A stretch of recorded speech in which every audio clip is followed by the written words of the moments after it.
what we're going to do here is look at all of the derivatives of our 6 basic trig functions. So what you'll see here is that the derivative of sine of u, y prime, is cosine of u times u prime. So notice that I'm, rather than calling it y equals sine of x, I'm calling it y equals sine of u.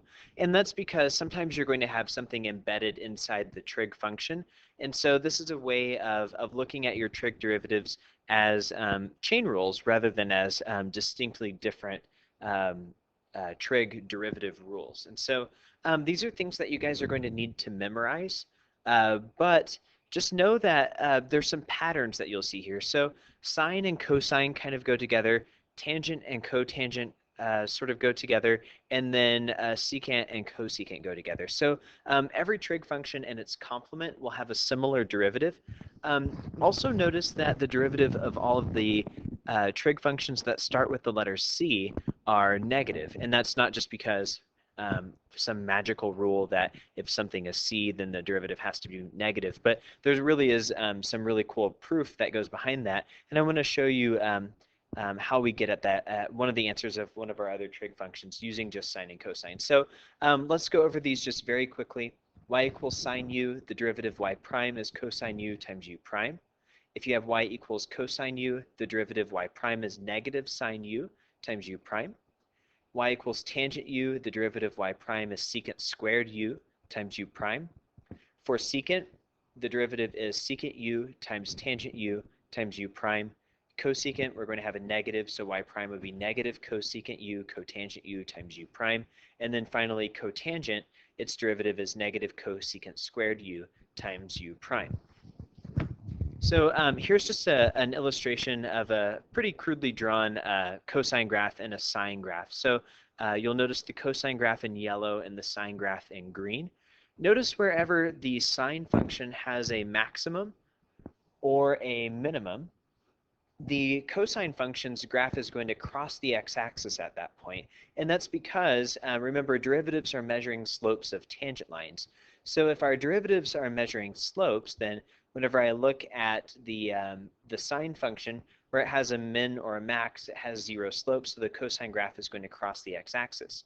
Where my sine function has, or sorry, where my cosine function rather has 0 slope, my sine function will cross the x-axis. So you'll notice at pi, cosine has a minimum, so sine of x is going to be 0 at that point. And so it's really nice how sine and cosine go together and how they work with one another. And so keep in mind, you really just need to have your trig functions memorized. But if you ever forget one of your other trig functions like tangent, secant, cosecant, or cotangent, you can always manipulate the function. So you can transform it into a quotient of sine x over cosine x for tangent, cosine over sine for cotangent, 1 over sine for cosecant, and 1 over cosine for secant, and you can get at your derivative that way. So let's look at the derivative of tangent.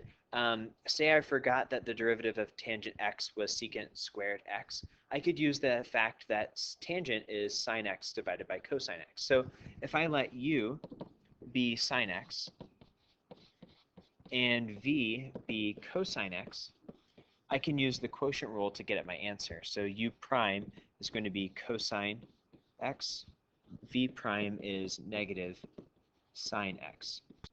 Okay, what I want to do then is put everything together. So f prime of x is u prime v minus v prime u all over v squared. So if I plug in u prime, v, and v prime, I'm going to end up with cosine x times v, which is cosine x, minus v prime, which is negative sine x, times u, which is sine x. And remember, all of that is going to be divided by v squared. In this case, it's cosine, so this is cosine squared of x. So there's a nice property, the Pythagorean property, that says cosine squared x plus sine squared x is equal to 1. So we have cosine times cosine, which is cosine squared. Then I have minus a negative sine times sine, which is sine squared. So this is going to give me cosine squared x plus sine squared x divided by cosine squared x. A very common mistake at this point is to simply try to cross out the cosine squareds, but that's an illegal move. So don't do that. Just note that the property here is 1 divided by cosine squared x. So cosine squared x plus sine squared x is equal to 1. And so what I have then is 1 divided by cosine squared. I know that the identity, or the trig identity, 1 over cosine is secant.